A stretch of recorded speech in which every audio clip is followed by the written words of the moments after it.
Sini, Mbak.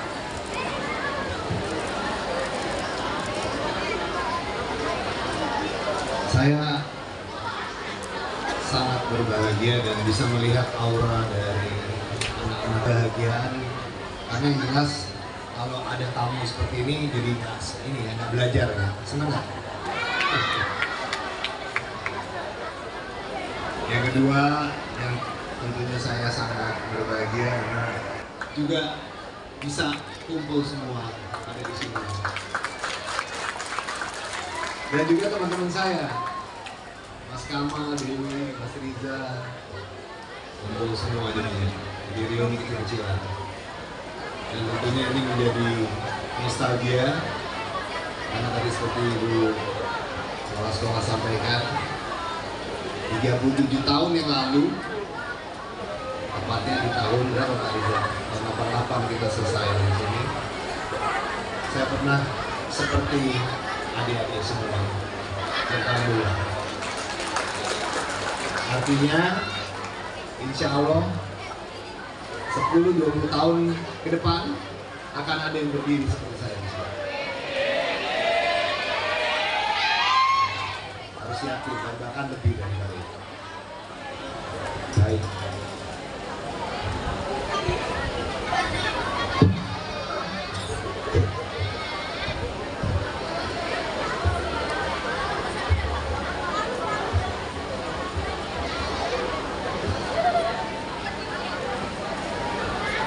Ibu nunduk, Ibu. Assalamualaikum warahmatullahi wabarakatuh. Sekarang, Ibu. Waalaikumsalam. Salam sejahtera kita sekalian. Shalom. Om Swastiastu, Namo Buddhaya, Salam Kebajikan. Yang saya hormati Kepala Sekolah SMP 70 Jakarta, Ibu Teti LF Wilson. Yang saya hormati unsur Muspiko, Muspika yang mewakili. Yang saya hormati seluruh Dewan Guru dan staf atau usaha SMP 70 Jakarta. Yang saya hormati Bapak Ibu Guru, yang diantaranya Ibu Wali kelas saya, Ibu Mas, Pak Aziz, Ibu Arlis, Ibu Dede, Pak Yunus, Bapak Ibrahim, Bapak Dahlan, Ibu Mustiana, Ibu Fatma, Ibu Atmala, Bapak Kaslan, Ibu Samsinan, Bapak Sari, Ibu Hayati, Bapak Paham, Bapak Suhanda, Ibu Sunkarya, Mbak ini guru-guru saya semua. Yang terhormat Bapak Ibu pegawai tata usaha pada masanya, yang diantaranya Ibu Tukira, Ibu Umi, Bapak Wagio, Bapak Suritno, Bapak Tekino, Bapak Kurniawan, hadir semua ya di sini. Alumni SMP Negeri 70 yang berkesempatan hadir, kawan saya, para wali murid atau orang tua siswa, siswi, para siswa-siswi SMP 70 yang saya banggakan, para pejabat media dan pratama BNI Republik Indonesia, dan seluruh hadirin yang berbahagia. Pertama-tama marilah kita memanjatkan puji syukur kepada Allah Subhanahu wa taala Tuhan Kuasa atas limpahan rahmat dan karunia-Nya kita bisa berkumpul di tempat ini, tentunya di tempat yang sangat istimewa di SMP 70, tempat saya pernah menimba ilmu di tingkat SLTP tahun 88 waktu itu, dan sekarang 30 tahun kemudian saya bisa berdiri di sini, suatu kebanggaan. Dan mudah-mudahan ini bisa menginspirasi anak-anakku sekalian untuk menjadi orang-orang yang hebat, menjadi pemimpin-pemimpin yang kuat, menjadi pemimpin-pemimpin yang tangguh, dan bisa menjadi andalan di negeri kita yang kita cintai. Tepuk tangan dulu lah.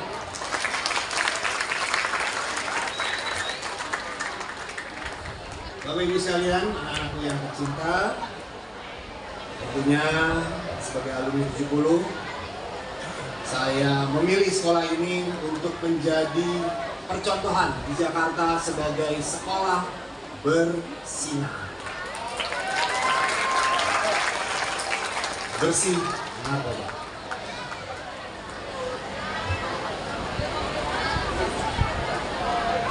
SMP 70 merupakan sekolah yang sangat strategis ya, ada di sekitar kota Jakarta, tepatnya di jantung ibu kota Jakarta Pusat, ya, merupakan barometer negara. Saya pernah menjadi Kapolsek di sini tahun 2011 dan saya juga pernah menjadi Kapolres di Jakarta Pusat. Jadi saya paham betul daerah Jakarta Pusat selain sekolah saya. Dinamika Kamtipmas di Jakarta Pusat sangatlah tinggi. Tentunya ini akan berdampak terhadap kehidupan sosial, ekonomi sosial budaya, termasuk juga pergaulan anak-anak, pergaulan adik-adik sendiri.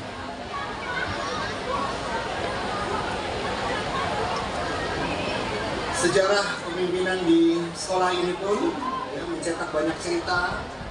Di kala kepemimpinan Bapak Dr. Anda Soekardi Karim tahun 89, terus berganti ya, estafet kepemimpinan sampai dengan Ibu Kepala Sekolah yang sekarang, Ibu Pengusong. Tentunya sudah banyak juga alumni-alumni yang sukses dari tempat ini yang saya tidak bisa sebutkan. Namun itu semua tidak terlepas dari uluran tangan, hati, pemikiran, dan ketulusan ibu bapak guru semua yang ada di kelas saya. Tepuk tangan dulu. Guru-guru kita adalah orang tua kita di sekolah kita. Untuk itu anak-anakku yang cinta, jaga betul hubungan, komunikasi, patuhi, sayangi guru-guru kalian. Karena begitu kalian menginjak kaki kalian di sekolah ini, berarti orang tua kalian adalah guru-guru kalian di sana. Sangat mempengaruhi kehidupan kalian. Satu hari nanti kalian akan merindukan sosok-sosok beliau, dan tanpa terasa apa yang telah diberikan, ya, disampaikan menjadi sebuah keteladanan yang tidak akan terlupa. Dan itulah yang akan membekali anak-anakku semua menjadi seseorang di tingkat yang lebih tinggi nanti di tingkat SMA, tingkat perguruan tinggi, bahkan nanti adik-adik semua sudah di masyarakat. Untuk menjadi seorang pemimpin itu tidak terlepas dari pembekalan yang diberikan oleh guru-guru kepala sekolah yang saat ini sedang ada di dalam.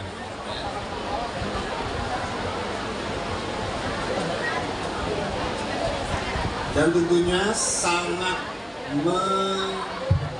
membanggakan dan membesarkan kita semua bahwa sekolah kita yang tercinta ini bergerak maju dengan visi yang sangat mulia, mewujudkan insan pembelajar yang bertakwa, berkarakter, berprestasi, dan berwawasan lingkungan.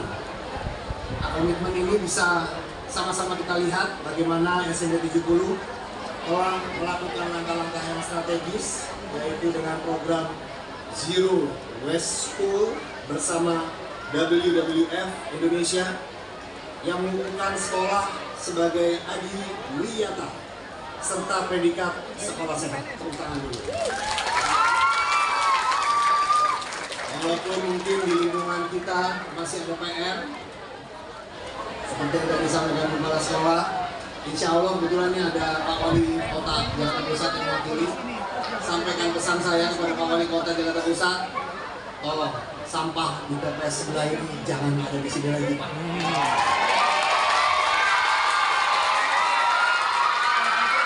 Ya, Pak. Pak Wali Kota yang mewakili, kasih tahu Pak Arifin. Pak Arifin teman saya. Kasih tahu Pak Arifin, tolong jangan di sini.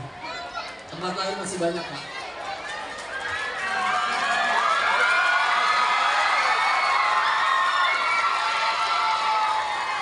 Langsung saya sampaikan terbuka ya, Bu ya. Ngapain nanti langsung aja. TPA ya sebenarnya. Baik, Bapak Ibu guru, anak-anak sekalian. Kita tahu bahwa masa-masa SMP ini adalah masa transisi, ya. Sebuah fase peralihan anak-anak menuju remaja. Dan tentunya di fase ini anak-anakku semua sedang dalam proses pencarian jati diri, ditambah dengan pengumpulan kurikulum KPK yang membentuk adik-adik semua untuk lebih aktif dan kreatif memanfaatkan teknologi yang ada ya. Teknologi ini tentunya kerap kali sudah menjadi bagian dari hidup kita. Sekarang sudah memasuki era 4.0 menuju 5.0, the world in the hand, dunia dalam genggaman. Kita mau buka apa aja bisa ya, sekarang. Kalau dulu ya, belum ada gadget ya, handphone pun belum ada tahun 88 apa kemarin handphone masih banyak orang belum. Sekarang tinggal angkat, nah, tinggal buka. Tapi yang paling harus kita sikapi teman-teman sekalian, sekalipun kita dimudahkan, yang paling penting adalah sikap kita. Sikap kita ini yang harus kuat dan tangguh menghadapi segala informasi. Karena kita mau lihat hal apapun terkait dengan pengetahuan, terkait apapun, tinggal kita klik, googling, buka semua. Begitu juga kita mau membuka hal yang negatif, kita tinggal klik.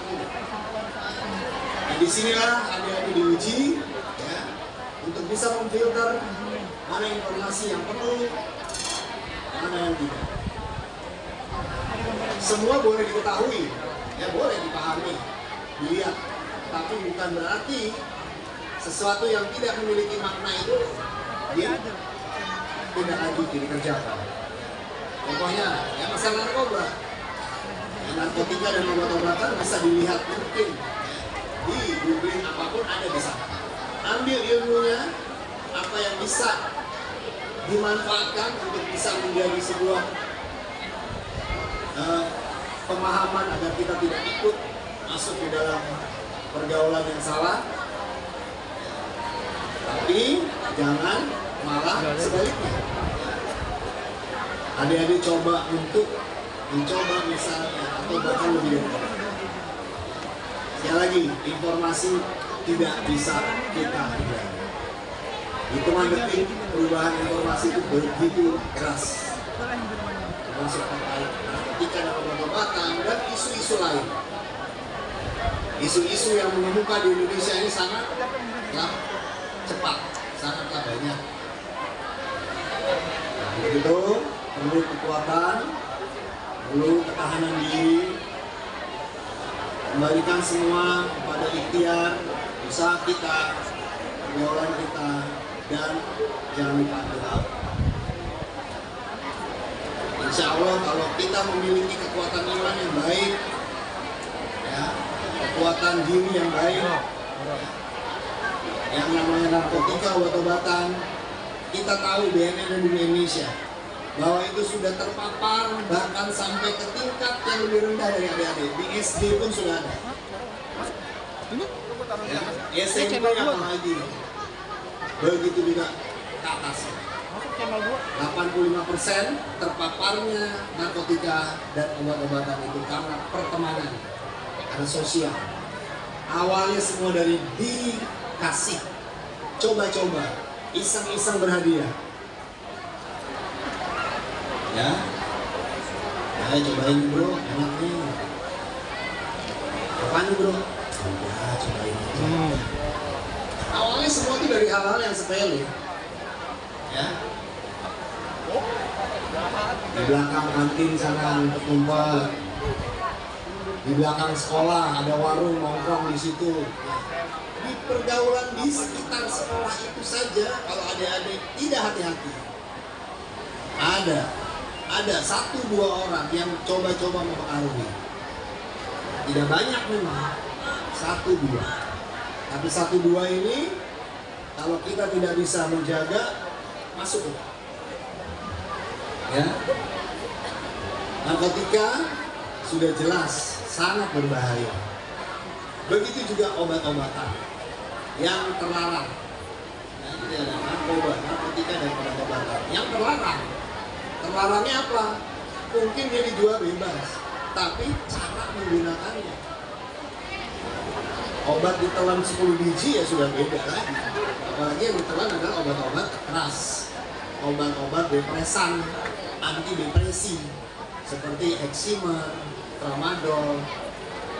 Dikonsumsi 10 biji ya sudah berubah, jadi zombie dia.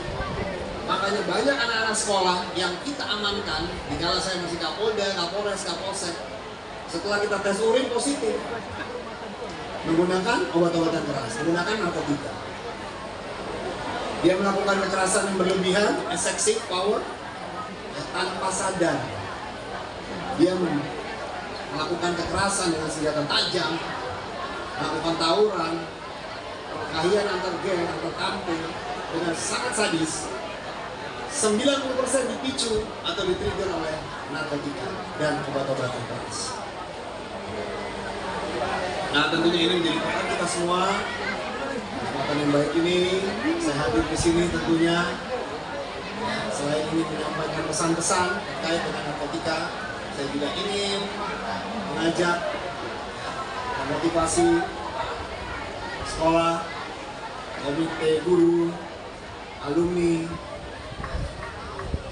sahabat-sahabat semuanya, yang orang tua, dan juga anak-anakku sekalian. Hati-hati, waspadalah, narkotika ada di sekeliling kita. Tidak hanya di lingkungan rumah, tapi juga di lingkungan sekolah. Termasuk juga bahkan di pesantren. Untuk itu, narkotika tidak pernah mengenal tempat, tidak pernah mengenal usia, tidak pernah mengenal latar belakang. Nah,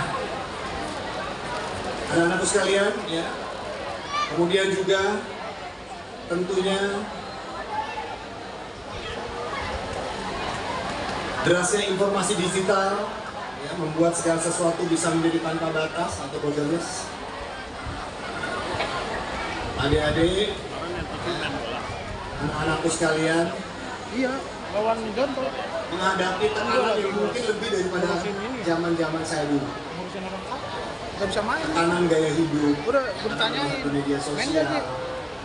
standar sosial Ini bang, media, gua ngurusin orang kaya, hingga bikin aja. fenomena fear of missing out Si atau Rian dengan bang. FOMO.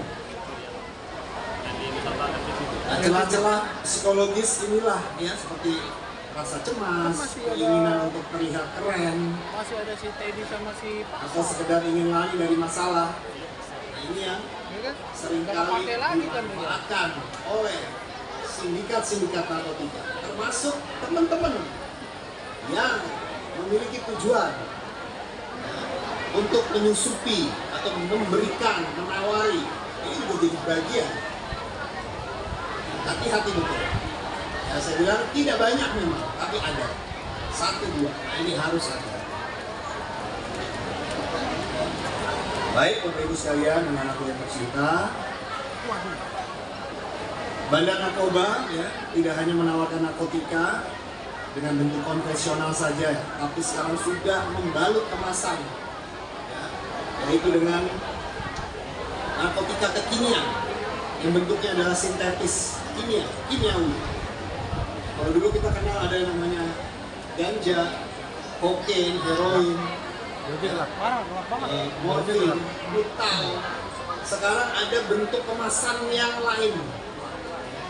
Sebegitu gencarnya bandar narkotika di dunia ini, ingin menyusupi narkotika ke Indonesia dengan berbagai cara dan juga ke berbagai belahan dunia, ya termasuk Indonesia, dengan membuat kemasan sintetisnya atau kimianya.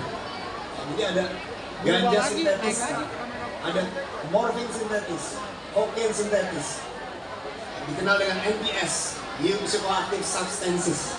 Jumlahnya di dunia ini sudah hampir 1.300 lebih NPS ini.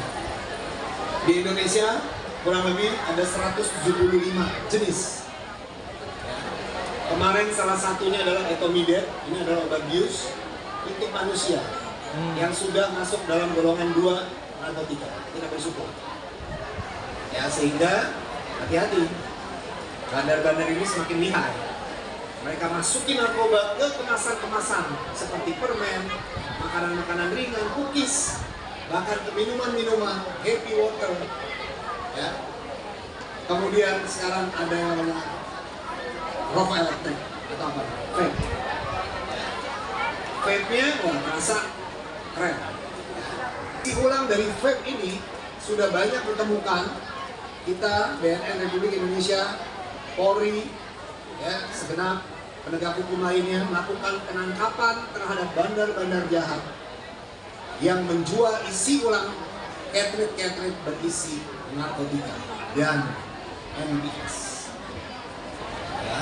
Kemarin Bandara Soekarno-Hatta mengungkap 8.500 jenis cartridge isi etomidate.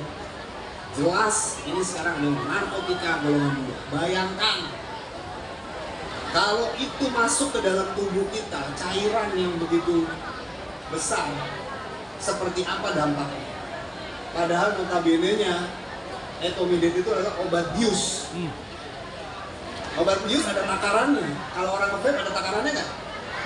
Nggak ada. Orang main isep aja. Tahu-tahu jeblak dia. Sudah banyak yang KO masuk rumah sakit, masuk rehabilitasi, bahkan ada yang masuk ke dalam liang lahat.